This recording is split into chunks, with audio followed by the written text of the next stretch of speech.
श्री सूरदास जी महाराज, ये बड़े अद्भुत महाभागवत है और इनकी श्रीनाथ जी में श्रृंगार शोभा का वर्णन करने की सेवा थी।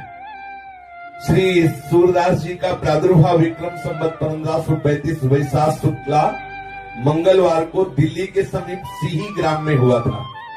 सिही ग्राम जहां जन्मेजय जी ने सर्पेष्टि यज्ञ की थी, उस स्थान का नाम सिही ग्राम, वही श्री सूरदास जी का प्रादुर्भाव। चलिए आज के पावन प्रसंग को शुरू करते हैं। जैसे प्रभु पधारे वैसे उनके सखा भी पधारे।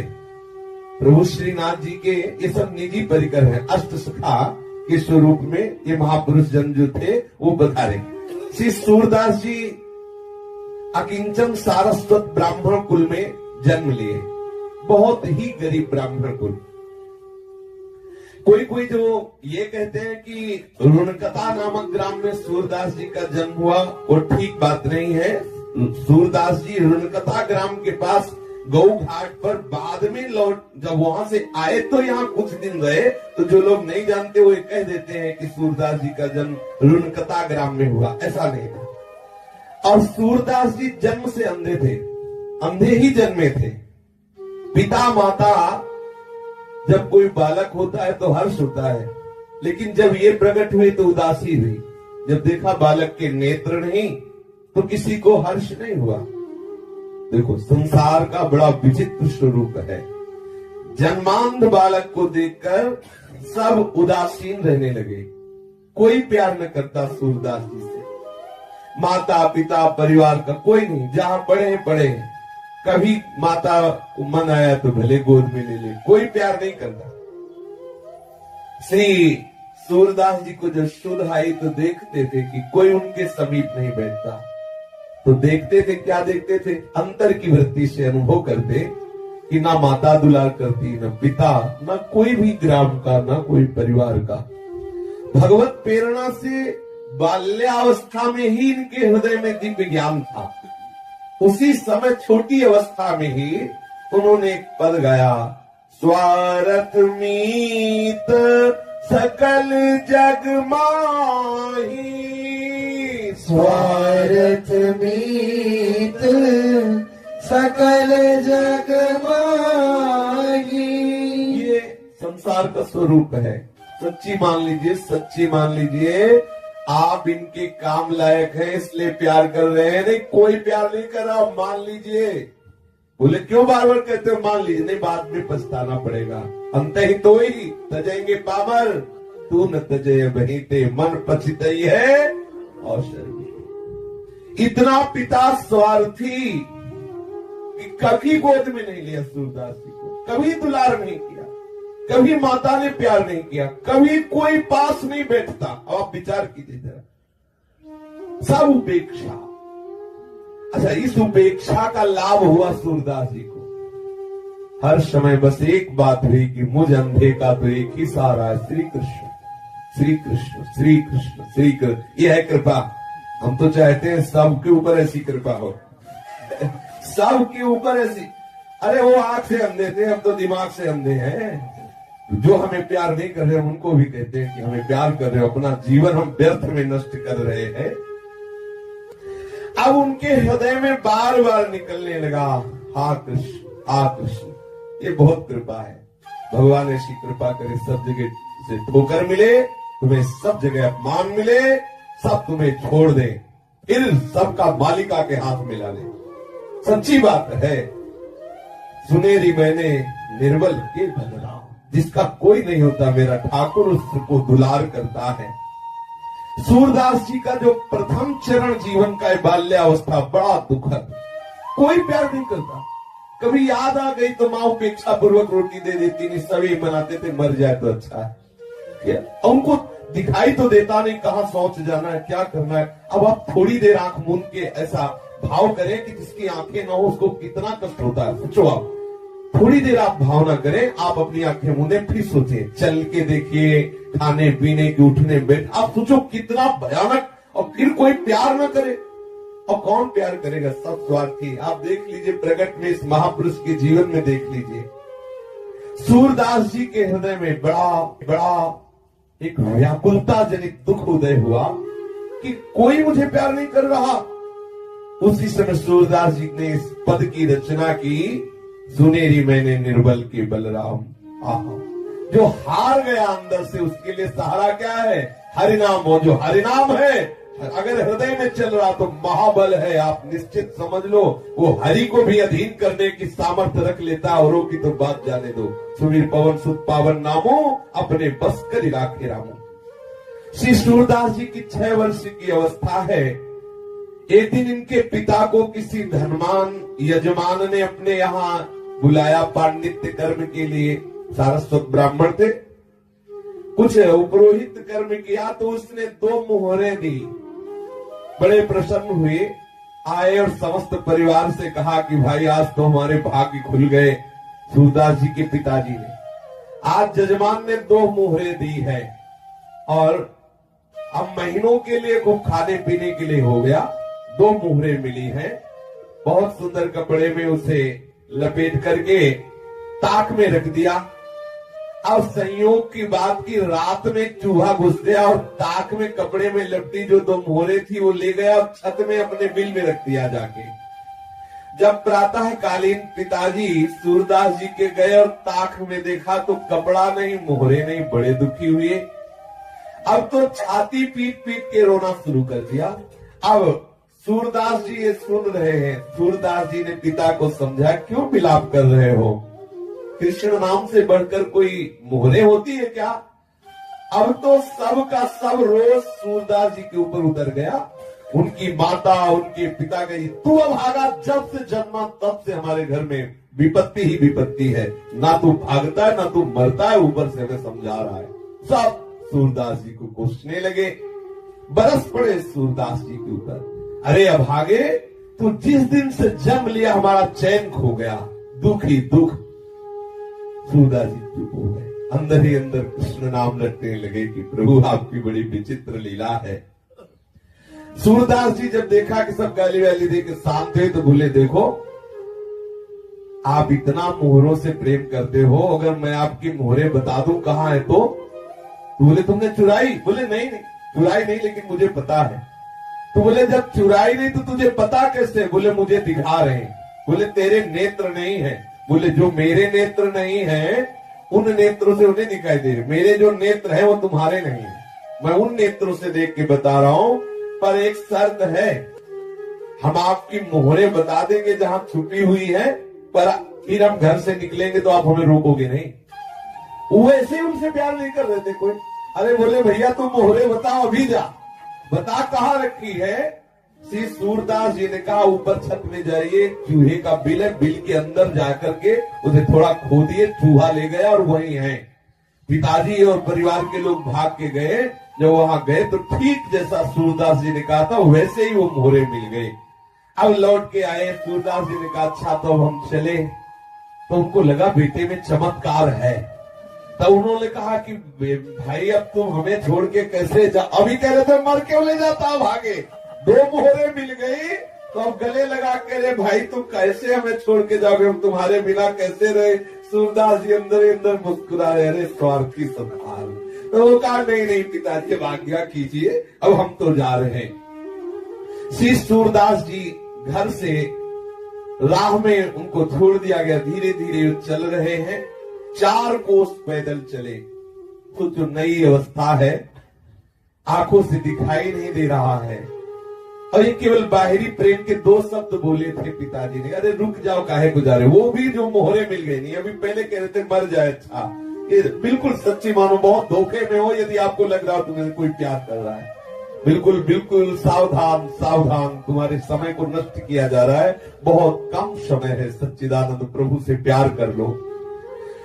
गांव के बाहर 4 कोस चलने के बाद एक तालाब और उसी के समीप एक पीपल का वृक्ष था, वहीं जाके बैठ गए सूरदास जी। सायंकाल के समय उसी गांव का एक ब्राह्मण जमींदार गायों को खोजता हुआ जा रहा था। देखा कि कोई पीपल की जड़ के समीप बैठा है। आए तो उनका भाई तुम कैसे बैठे हो? तो बोले तुम कैसे यहाँ आए हो? तो उनका हम तो अपनी गाय ढूंढने आए हैं। और बहुत खोजा लेकिन गाय नहीं मिल रही, अगर कोई बता दे तो मैं उनमें से 2 गाय भेंट कर दूंगा। सूरदास जी ने कहा मुझे भेंट की तो जरूरत नहीं, लेकिन मुझे यहीं से दिखाई दे रही तुम्हारी गाय कहाँ है।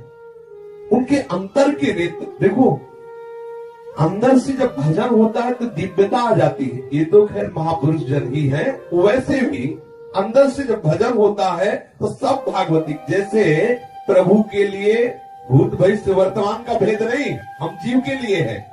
जैसे अपने हाथ पे आंवला रख दिया जाए तो चारों तरफ से हम देख सकते हैं, ऐसे भूत भविष्य वर्तमान को ऐसे देख सकता है जैसे आंवले को देख सकता है। जो भगवदाकार वृत्ति को प्राप्त महापुरुष है, पीछे क्या हुआ, अभी क्या है, आगे क्या होगा, ऐसे दिखाई देता है चारों तरफ से, जैसे हम आंवले को देख सकते हैं ऐसे। सूरदास जी ने कहा मुझे तुम्हारी 2 गाय भेंट तो नहीं चाहिए, पर मैं बता सकता हूँ कि तुम्हारी गाय कहाँ है। यहाँ से 1 कोस दूर जाओ और वहां जमींदार की, जो जमींदार है उसकी घुड़शाला है, घुड़शाले में तुम्हारी सुंदर गायों को बांध दिया गया है, जाओ। अब बता दिया, वो गया, जमींदार को पता पूछा, उसके घुड़साल में गया तो वहां देखा उसकी गाय बंधी थी, बड़ा प्रसन्न हुआ, अपनी गायें वो खुलवा के लाया। अब उसने कहा श्री सूरदास जी से कि आप 2 गाय ले लो। सूरदास जी ने कहा कि मुझे गाय नहीं चाहिए, मैं तो ठाकुर जी के चरण आश्रित हूँ। ब्राह्मण बहुत प्रभावित हुआ कि इतनी छोटी अवस्था, इतना उच्च कोटि का प्रभाव। उसने कहा तो फिर मुझे एक आदेश करो, तुम ऐसे पीपल के नीचे बैठे हो, मैं यहाँ एक झोपड़ी बनवा दूं। सूरदास जी ने कहा ठीक है, ये कर सकते हो। तो सुंदर एक झोपड़ी बनवा दी और खाने पीने की व्यवस्था कर दी, और 1-2 आदमियों से कहा कि इनकी देख रेख करते रहना, कोई इनको सतावे ना, क्योंकि इनको दिखता नहीं है। सूरदास जी के बहुत दिव्य सगुण, बहुत सुंदर गुण, क्योंकि जो भजन करता है उसमें दैवी संप्रदा का जागरण हो जाता है। ख्याति बढ़ने लगी, वहां बहुत से लोग आने लगे और शिष्य बनने लगे श्री सूरदास जी के। अब सूरदास जी सबको उपदेश करते, लेकिन सम्मान अंदर से स्वीकार नहीं करते। बहुत लोग मान करने लगे। 12 वर्ष तक उस पीपल की जड़ के नीचे सूरदास जी रहे, उस झोपड़ी के नीचे।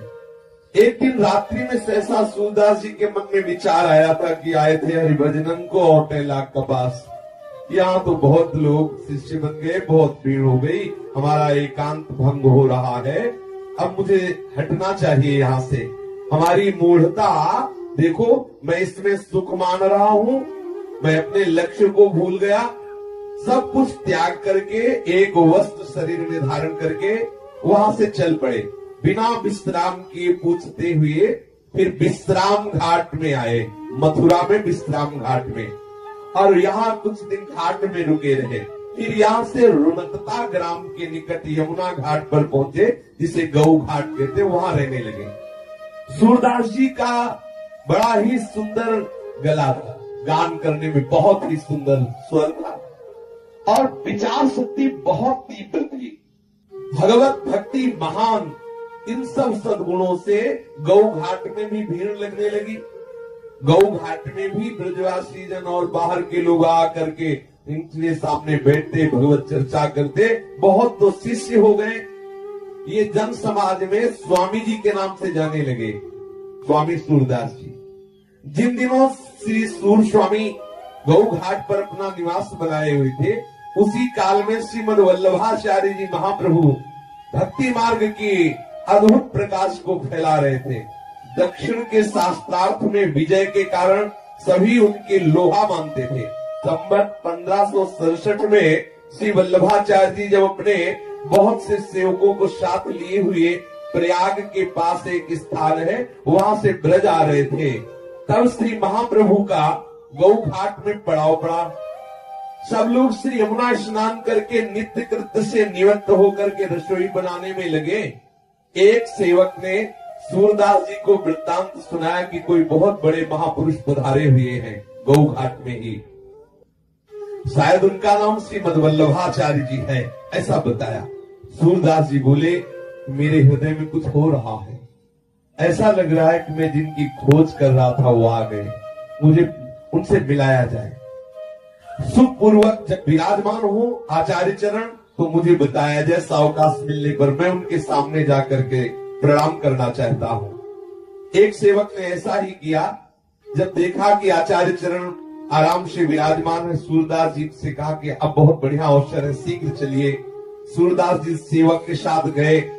श्री आचार्य चरण आसन पर विराजमान थे। सूरदास जी ने अपने हाथ उठाए ऊपर और साष्टांग आचार्य चरणों में प्रणाम किया, बैठ गए दैन्यता से। आचार्य चरण ने कहा, मैंने सुना है तुम भगवान का यश गाते हो, सुनाओ, कोई पद सुनाओ। तो श्री सूरदास जी ने सुनाया, हरि हो सब पति तन को नायक, हरि हो सब पति तन को नायक।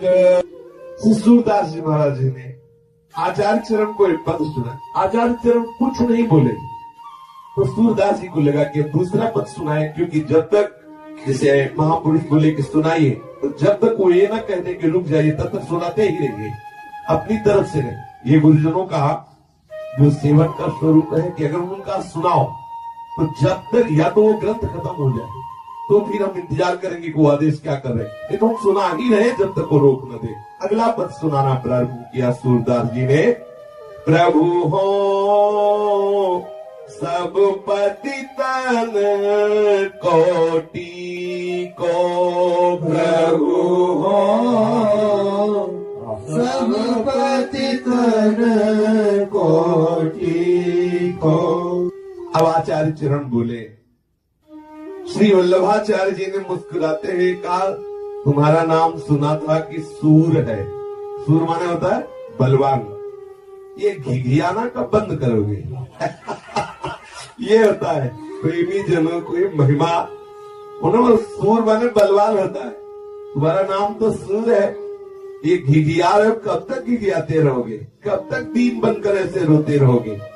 अरे हरि की लीलाओं का गायन करो, घिघियाना बंद करो। श्री आचार्य चरण ने सूरदास जी से कहा। सूरदास जी ने हाथ जोड़कर कहा, प्रभु मुझे बिल्कुल लीला का कोई अनुभव नहीं हो रहा है, फिर बनावटी मुझसे गाते नहीं बनेगा, अंदर कोई लीला स्फुरित हो नहीं रही है, तो मैं जैसा हूं वैसे ही दीनता की बात करता हूं। अगर कोई लीला स्फुरित हो तब तो गाऊं। देखो महापुरुषों की कैसी करुणा बरसती है।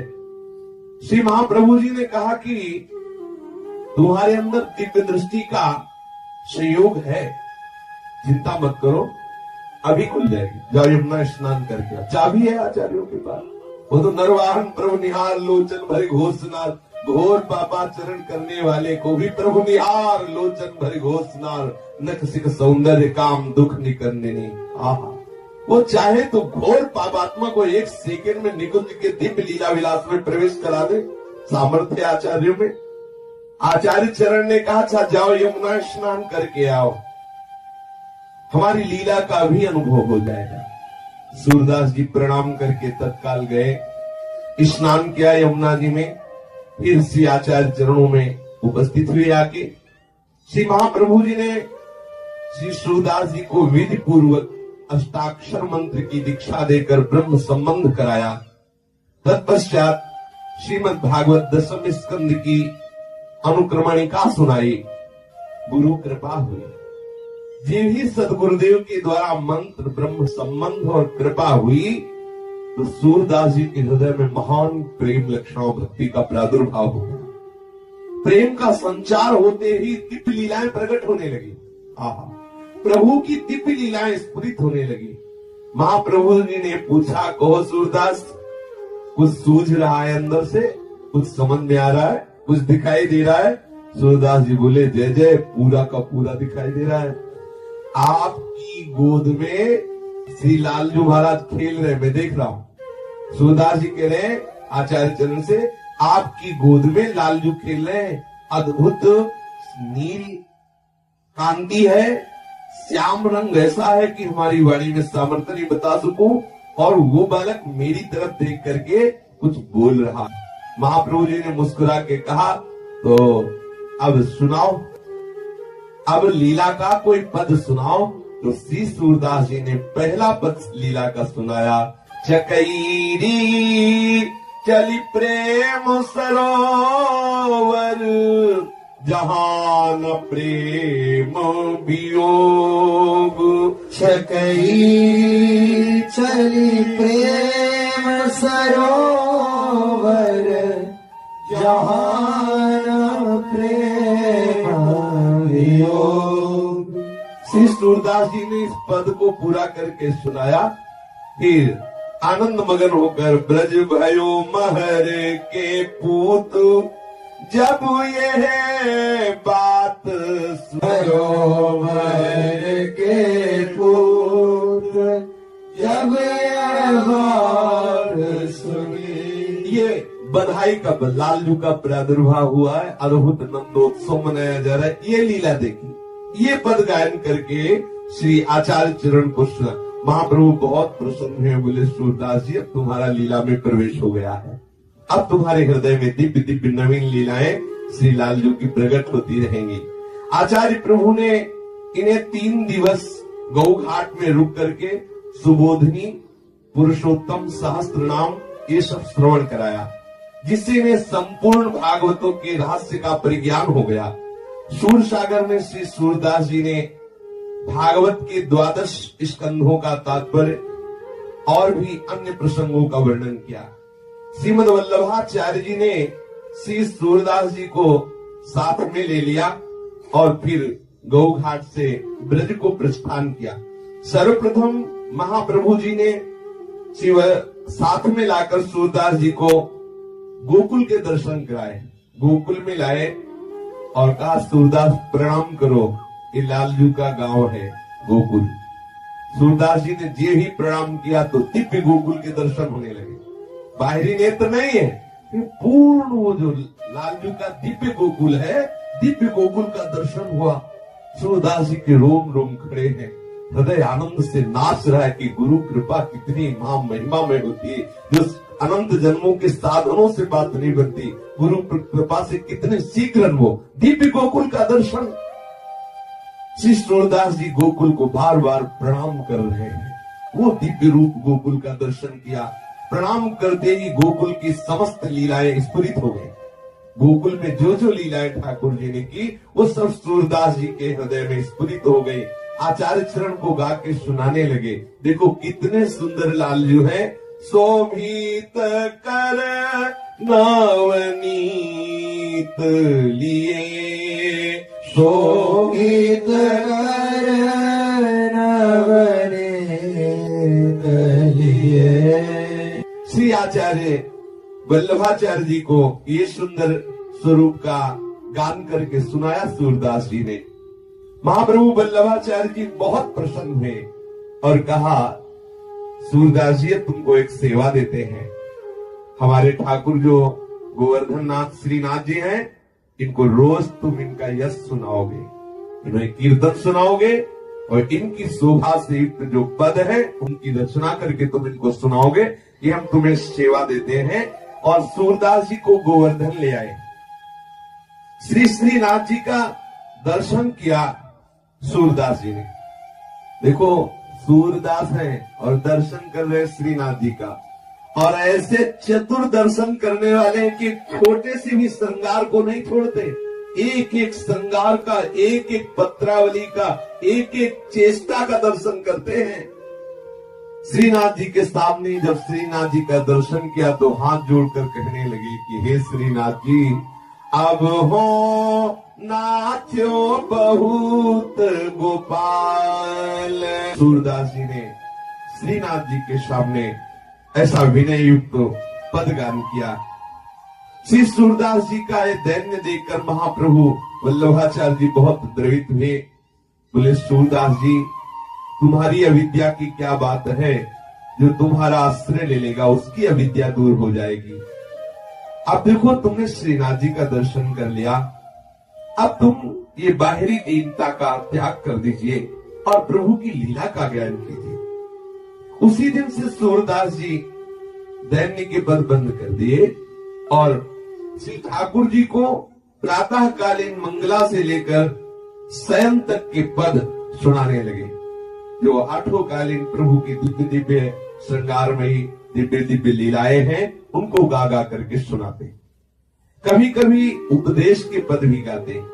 संगीत सम्राट तानसेन के मुख से श्री सूरदास जी का एक पद सुना, दिल्लीश्वर अकबर बादशाह, तो उसका मन मचल उठा कि ऐसा पद करता। और जब पता चला कि वो बाहरी नेत्रहीन, तो और आकर्षण हुआ। उसके हृदय में लालसा जागृत हुई कि सूरदास जी को सभा में बुलाया जाए और मैं उनका पद सुनूं। संयोग से संवत 1613 में जब प्रभु श्रीनाथ जी मथुरा में विराज रहे थे और सूरदास जी भी वहीं थे, उनकी कीर्तन सेवा थी श्रीनाथ जी को पद सुनाना। तो ये बात हृदय में उसके थी कि कभी सूरदास जी हमारी सभा में आए, हमें पद सुनाए, लेकिन ना तो ऐसा कोई संयोग बन पाया। तो दिल्ली का जो बादशाह अकबर था, यात्रा के प्रसंग में मथुरा आया हुआ था, और जब उसको पता चला कि सूरदास जी यही मथुरा में है, तो उसने बड़े आदर के साथ इनको बुलवाया और पद सुनने का अनुरोध किया। तब श्री सूरदास जी ने ये पद गाया, मन रे माधव सो कर प्रीति, मन रे माधव सो कर प्रीति। एक दिन इसकी चर्चा हुई थी पीछे, इस पद की, बहुत बड़ा पद है। इस पद को सुनकर अकबर ने इनकी भावनिष्ठा की परीक्षा के लिए कहा, सूरदास, प्रभु ने मुझे बादशाह बनाया है, तो बादशाह का सबके ऊपर शासन लागू होता है। मैं भी मान और दान पाने के योग्य हूं क्योंकि मैं बादशाह हूं। इसलिए मैं चाहूंगा कि तुम मेरे विषय में पद बना करके भी गाओ, क्योंकि मैं बादशाह हूं। सूरदास जी ने कहा कि मैं जिस बादशाह के सामने गाता हूं, उस बादशाह के सामने तुम्हारी बादशाह कुछ नहीं, और मैं गाऊं जब मेरी बुद्धि हो तब ना। मेरी बुद्धि तो जिस बादशाह में लग गई, वहां से हटने की जगह नहीं रह गई। मेरे हृदय में जगह नहीं, मेरी बुद्धि में जगह नहीं, मैं कैसे गा सकता हूं। पर आपने कहा कि गाइए, तो मैं अपनी बात बता रहा हूं कि नाहीन रह्यो मन में ठोर, नाहीन रह्यो सूरदास जी ने इस पद का गायन किया। सूरदास जी के इस पद के भाव को समझकर बादशाह अकबर बहुत प्रसन्न हुआ, और जो सूरदास जी की अंतिम पंक्ति इस पद की थी, वो कि कहा कहो मन प्रेम पूरन, घट न सिंधु समाये, श्याम गात सरोज लोचन, लित गति मृदुहास, सूर्य से दरस कारण मरत लोचन प्यास। उसने कहा कि तुम्हारे तो नेत्र हैं ही नहीं, और तुम कहते हो कि मरत लोचन प्यास। जब लोचन ही नहीं तो लोचन प्यास कैसे? बादशाह अकबर ने कहा कि कहा कहो मन प्रेम पूरन, घट न सिंधु समाये, श्याम गात सरोज लोचन, ललित गति मृदुहास, सूर्य से दरस कारण मरत लोचन प्यास। पहली बात तो यह है कि संपूर्ण प्रेमानंद हृदय में समान ही रहा है। समझने वाले के लिए है ये कैसी महामहिमा स्थिति है सूरदास जी। फिर कह रहे हैं कि ऐसे महामहिमा में रूप के लिए मेरे नेत्र प्यासे हैं, और पहले कह रहे हैं कि समान ही रहा, हर समय प्रेमानंद छाया हुआ है, हर समय श्री कृष्ण का रूप हमारे हृदय में, हमारे मन में, बुद्धि में, चित्त में, अहम में, इंद्रियों में समा गया है। लेकिन अकबर जितना पकड़ पाया, उसने केवल इतना ही पकड़ पाया कि आपके नेत्र नहीं तो लोचन कैसे प्यासे हो सकते हैं रूप के। ऐसा अकबर ने प्रश्न किया कि मरद लोचन प्यास, जब नेत्र ही नहीं तो ये प्यास कैसी? बादशाह ने सूरदास जी से जब ये जिज्ञासा की, नेत्र तो सबके हैं। सूरदास जी ने कहा नेत्र तो सबके हैं, परंतु जिनसे भगवत दर्शन होते वो नेत्र नहीं है। तुम्हें हमारे वो नेत्र नहीं दिखाई दे रहे जिससे संसार दिखता है, लेकिन जिससे ठाकुर दिखते वो नेत्र हमारे हैं, तुम्हारे नहीं है। बादशाह से कहा कि तुम्हारे जो नेत्र है उनसे संसार देखा जाता है, हमारे जो नेत्र हैं उनसे श्याम सुंदर देखे जाते हैं। संसार देखने वाले नेत्रों से मैं अंधा हूँ, लेकिन भगवान जिनसे दर्शन देते हैं वो नेत्र हमारे अंदर है। तुम संसार देखने वाले नेत्र वाले, लेकिन जिन नेत्रों से प्रभु के दर्शन होते हैं उससे तुम अंधे हो। असली अंधा तो वही जिसे प्रभु ले दिखाई दे रहे हैं। अब जब तुम्हारे अंदर वो नेत्र नहीं तो प्यास कहां? और मेरे अंदर संसार के नेत्र नहीं है इसलिए संसार की प्यास रही, लेकिन ठाकुर के दर्शन के नेत्र हैं इसलिए वो नेत्र प्यासे दर्शन करते हुए भी। श्री सूरदास जी की बात सुन करके अकबर बहुत प्रसन्न हुआ, बड़ा आनंदित हुआ। अकबर ने सूरदास जी से हाथ जोड़कर कहा, मेरी कुछ भेंट स्वीकार कर लो। मैं कई गांवों की जागीर आपके नाम लिख देता हूं, मैं बहुत सी जमींदारी आपके नाम कर देता हूं। तो श्रीनाथ जी की सेवा में मगन रहने वाले सूरदास जी ने कहा, मुझे जो जागीर मिली तो सोच भी नहीं सकता। अकबर बादशाह से कहा कि तुम्हें लग रहा है कि सूरदास जी के पास ये जागीर नहीं, लेकिन मुझे जो जागीर मिली मुझे तरस आती कि तेरे पास वो जागीर नहीं है। ये है बादशाहों के बादशाह, जिनको प्रभु के चरणारविंद का बल मिल गया है, जिनको प्रभु के नाम का धन मिल गया है, उनके लिए बादशाह बेचारा है, बेचारा। ये वही समझता है जो इस प्रभु के अनुराग रंग में रंगे हुए हैं। नहीं चाहिए मुझे तुम्हारी जमींदारी, नहीं चाहिए जागीर। तुम 2-4 गांव की जागीर दे सकते हो, या हम अनंत ब्रह्मांडों के स्वामी के गुलाम हैं, अनंत ब्रह्मांडों के, जिनके रोमकूप में करोड़ करोड़ ब्रह्मांड वास करते हैं। मैं ऐसे बादशाह का सेवक हूं, तू तो एक मुल्क का बादशाह है, तू क्या दे सकता है? 2-4 गांव।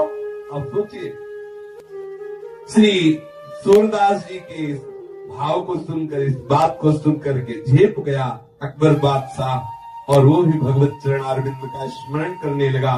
सूरदास जी श्रीनाथ जी के चरणों का स्मरण करते हुए वापस आ गए। ऐसी महिमामय स्थिति देख के जितना गोस्वामी परिकर था आचार्य चरण का, वो सब बहुत प्रभावित हुए कि सूरदास जी की इतनी प्रवीण बुद्धि है। तत्काल उसी लीला का गायन करने लगते हैं। चमत्कारी महात्मा है। परिवार के जो छोटे छोटे आचार्य परिकर के बच्चे भी थे, उन्होंने कहा कि बहुत चमत्कारी है, जैसा श्रृंगार किया जाता है तत्काल वही गा देते जो ठाकुर का श्रृंगार किया जाता है। हूबहू बिल्कुल जैसी पोशाक, जैसी किनारी, जैसी पत्रावली, जैसे रंग के पुष्प, और प्रकट में आंख नहीं है, सामने ठाकुर के बैठे और वैसे ही रचना करके पद की गादी। बड़ा आश्चर्य। आंख वाला भी धोखा कर सकता है वर्णन करने में, कोई चूक कर सकता है, लेकिन सूरदास जी से कोई चूक नहीं होती। कौन सी पत्रावली बनी है, एक लट कहां विराजमान है, कौन सा छोटा आभूषण, सब वर्णन करते। श्री सूरदास जी की अपार महिमा को देख करके एक विनोद सुधा आचार्य परिकर को श्री विठल नाथ जी से ये कहा गया कि आज इनको पोशाक ही मत धारण करो ठाकुर को, और फिर लाओ श्री सूरदास जी को। आज देखते हैं क्यों कैसे वर्णन करते हैं। तो यद्यपि ये विनोद से ही है, क्योंकि सब परिकर जानते हैं कि ठाकुर जी का जो निरंतर चिंतन करते रहते हैं, उनके बाह्य नेत्र भले न हो, लेकिन आंतरिक नेत्र निश्चित खुल जाते हैं, और उन्हीं नेत्रों से दर्शन होते हैं। निकस कुंज ठाढ़े भये भुजा परस्पर अंश, श्री राधा वल्लभ मुख कमल निरखि नयन हरिवंश। तो गोसाई जी ने कहा कि पहले जो अभी श्रृंगार है, इस श्रृंगार रूप में लाते हैं सूरदास जी को, और फिर तत्काल वो श्रृंगार उतार देते हैं, सूरदास जी को दूर बैठाते हैं और बिल्कुल श्रृंगार नहीं, कोई वस्त्र नहीं, कोई पोशाक, फिर लाते हैं, फिर देखते हैं, क्योंकि पहले अभी श्रृंगार किया गया, पूर्ण श्रृंगार, वो आके बैठे। अब वो क्या वर्णन करते हैं, और थोड़ी ही देर में वो जहां जाए तो पूरा श्रृंगार उतारा जाए, और फिर ठाकुर जी को ऐसे साफ, फिर अगर वो वर्णन करते तो देखो ये विनोद सुहाई दिया। श्री सूरदास जी को सामने लाए, सूरदास जी देख रहे हैं, कह रहे हैं अभी पोशाक धारण की बिल्कुल श्रृंगारित है। कहा लो बरनो सुंदरताई, कहा लो बरनो सुंदरताई। सूरदास जी ने जब इस शोभा का ऐसा वर्णन किया तो श्री गोसाई जी महाराज के परिकर में परीक्षा के लिए श्री ठाकुर जी महाराज की सब पोशाक उतार ली, केवल थोड़ी सी मोतियों का श्रृंगार, केवल मोती शरीर में धारण कराए और कहा कि सूरदास जी बहुत सुंदर हमने ठाकुर जी का श्रृंगार किया है, अब आप गा के बताइए कि हमारे ठाकुर जी कौन कौन सा पोशाक धारण किए हुए हैं, कौन कौन से आभूषण हैं, क्या श्रृंगार धारण किए हुए हैं, आप बताइए। श्री सूरदास जी प्रारंभ हो गए। देखे री हरि नंगम नंगा, देखे री हरि नंगम नंगा। ये सखी आज मैंने देखा श्री हरि नंगम नंगा है, कोई पोशाक नहीं धारण किए। आश्चर्य हुआ, सब गोस्वामी परिकर को बड़ा आश्चर्य हुआ, कैसी दिव्य दृष्टि है। श्री ठाकुर जी महाराज को जैसे ही पट खोला हो वैसे ही वर्णन कर रहे। आज एक भी अन्य आभूषण नहीं है, एक भी पोशाक नहीं है, केवल थोड़ा मोतियों का श्रृंगार है। श्री सूरदास जी महाराज ऐसी महामहिमामयी स्थिति में है, फिर भी अचानक उनका एक कुएं में गिरना होता है, पूर्व प्रश्न, और 7 दिन 7 रात उस कुएं में पड़े रहते हैं। जब देखा निकालने वाला कोई नहीं आ रहा तो ठाकुर जी से बहुत लड़े अंदर ही अंदर, या तुमसे कहे तभी तुम निकालने आओगे। 7 दिन हो गए, 7 रात हो गए, कोई भोजन नहीं, कोई पानी नहीं, बड़े भक्त वत्सल कहलाते हो। क्या था सुदामा जी के उन चावलों के टुकड़ों में कि बिक गए, हम 7 दिन से कुएं में पड़े। प्रहलाद जी ने क्या आपको ऐसा प्यार दिया कि खंभे से निकल पड़े? मुझे 7 दिन हो गए ठाकुर जी से लड़े, जैसे नरसिंह मेहता जी जब लड़े तो ठाकुर जी का तुम्हारी मौसी लगती है, तुम्हारी बुआ लगती है, ऐसे। हाँ, अच्छा अब किससे लड़े? है कौन? हम रीझेंगे तो इन्हीं से, खींचेंगे तो इन्हीं से। भाई अगर हमारे अंदर गुस्सा आएगी तो किसके ऊपर आएगी? बोले गुस्सा करना प्रभु के ऊपर ठीक नहीं, हम कहते इन्हीं के ऊपर गुस्सा करो, दूसरे से करना ठीक नहीं, दूसरे से करना बिल्कुल ठीक नहीं, उससे अपना परमार्थ बिगड़ जाएगा। और इनसे गुस्सा करने से बहुत लाभ है, कभी हानि नहीं होनी, पक्का समझ लो। और गुस्सा उसी से किया जाता है जिससे अधिक प्रेम होता है। जैसे बच्चा माँ से गुस्सा करता है, जा मुझे दूध नहीं पीना, नहीं खाना, तो क्यों? उसके मन की कोई बात नहीं हो रही ना, इसीलिए तो। और जानता है कि मेरी माँ बहुत करुणामयी है, ऐसा मैं करूंगा तो मान जाएगी। प्रभु वात्सल्य समुद्र है। आए और सूरदास जी को कुएं से निकाला। अब आप देखिए, इनको पसंद है गुस्सा की नहीं, 7 दिन से गुस्सा नहीं किया तो नहीं है, जब गुस्सा किया तो तत्काल आ गए। बड़े लीला बिहारी है, ये बहुत ऊब जाते हैं, जैसे होता है ना कि रोज मिठाई खाएगा थोड़ा खट्टा भी चाहिए, ऐसे ही ऊब जाते हैं। हे नाथ, आप स्वामी, आप करो थोड़ा, बोले रुक, गैया अलग कर, अब आज से तू हमारे परिकर में गाय नहीं चलाएगा, नहीं खेलेगा। अवकाश पकड़ते हैं, जैसे ग्वारिया वाले कहते, आज के बाद तेरे को देखूंगा नहीं, बोलूंगा नहीं, छूंगा नहीं तुझे। ये है थोड़ा चटपटा, जैसे बहुत मीठा, बाय बाय, ये मीठा है विनय आगे। और जब कोई भक्त उनसे रूस जाता है, लेकिन रूस वही जाएगा इसका पूर्ण आत्मसमर्पण, उनके सिवा कोई है नहीं। वो रूसने में बहुत प्यार है, उसी प्यार को देखने के लिए ठाकुर जी इंतजार करते, थोड़ा रूसे जो फिर वो देखते हो, फिर आ जाते हैं तत्काल। 7 दिन बाद जब श्री सूरदास जी को कुएं से बाहर किया, तो बाहर करके छोड़ के अलग हो गए, तब सूरदास जी को आज खटका पूरे जीवन में कि अगर मेरी बाह्य आंखें होती, अंदर से तो देखता ही हूं इनकी लीला, अगर बाह्य होती तो देखते कैसा रूप रख के आए हैं प्रकट में। लेकिन आज मेरी बाह्य आंखें नहीं है, बाह्य आंखों से अंधा हूं और देख नहीं पाया। अंदर से बहुत एक विशेष प्रकार का विरह प्रकट हुआ। मेरी आंखें होती तो मैं देखता मेरे लालन कौन सा रूप रख के आए और मुझे कुएं से बाहर किया। हमारी श्री जी ने कहा लालजू से कि अब नहीं चलेगा, अब तो तत्काल सूरदास जी को देख लो। अगर किसी पर विशिष्ट कृपा का जब अवसर आता है तो उसमें हमारी लाडली जी होती है।